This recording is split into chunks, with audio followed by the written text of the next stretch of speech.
जालना जिल्ह्यात 4 नगरपालिकांसाठी लवकरच निवडणूक होणार आहे।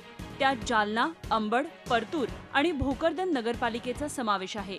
नगरपालिका निवडणुकीत वर्चस्व प्रस्थापित करण्यासाठी शिवसेना, भाजप, काँग्रेस आणि राष्ट्रवादी काँग्रेसनं जोरदार तयारी सुरू केली आहे। सध्या जालना आणि अंबड पालिकेत आघाडीची सत्ता आहे। परतूर नगरपालिका काँग्रेसच्या ताब्यात आहे, तर भोकरदन पालिकेत राष्ट्रवादीची सत्ता आहे। जालना जिल्ह्यातली सत्ता काबीज करावी यासाठी भाजप शिवसेनेनं यावेळी आपली प्रचार यंत्रणा कामाला लावली आहे। शाखा प्रमुखापासून गट प्रमुख आणि इतर विभाग प्रमुख अशी सर्व बैठका वगैरे जिल्हा प्रमुख वगैरे घेतात आणि म्हणून सोबळाची आमची तयारी आहेच। जालना नगरपालिकेत नवीन बदलाप्रमाणे 30 प्रभागातून 61 जागांसाठी निवडणूक पार पडणार असून नगराध्यक्षपद खुल्या प्रवर्गातील महिला गटासाठी राखीव असेल। अंबड पालिकेत नवीन फेररचनेप्रमाणे 9 प्रभागातून 19 जागांसाठी निवडणूक होईल। पालिकेचे नगराध्यक्षपद हे मागासवर्गीय महिला गटासाठी राखीव आहे।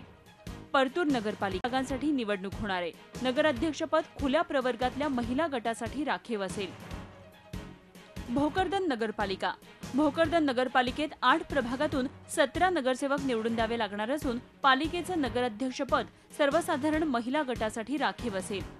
आमचे शहराध्यक्ष आदरणीय राजेशजी राऊत असोत, युवकांचे आमचे दोन्ही शहराध्यक्ष, दोन्ही कार्याध्यक्ष हे चांगल्या पद्धतीनं कॉर्नर मीटिंगचं आयोजन करीत आहेत। ही आमची पूर्वतयारी म्हणजे वातावरण निर्मितीची जी पूर्वतयारी आहे त्या पद्धतीची आमची तयारी चालू आहे। काँग्रेस पक्षाकडे इच्छुक असलेले 4 नगर परिषदांमधले उमेदवार हे इच्छुक जे उमेदवार आहेत ते सक्षम आणि पक्षाला विजयी करण्यात अग्रभागी राहतील आणि निवडून येतील अशा पद्धतीचे आमच्याकडे उमेदवार आहेत। जालना पालिका निवडणुकीत शिवसेनेचे राज्यमंत्री अर्जुन खोतकर आणि काँग्रेसचे माजी आमदार कैलास गोरंट्याल यांची प्रतिष्ठा पणाला लागली आहे। अंबडमध्ये राष्ट्रवादीचे माजी मंत्री राजेश टोपेंविरुद्ध भाजप, सेना आणि काँग्रेस अशी लढाई होण्याची शक्यता आहे।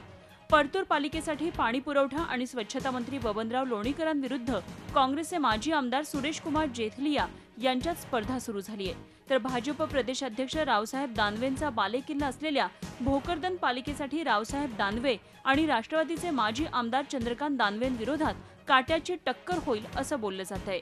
जालना नगरपालिकामध्ये 2,10,000 मतदार आहेत। त्यामध्ये 60 ते 70 हजार मतदार मुस्लिम दलित आहेत। हे काँग्रेसचे विचाराचे आहे।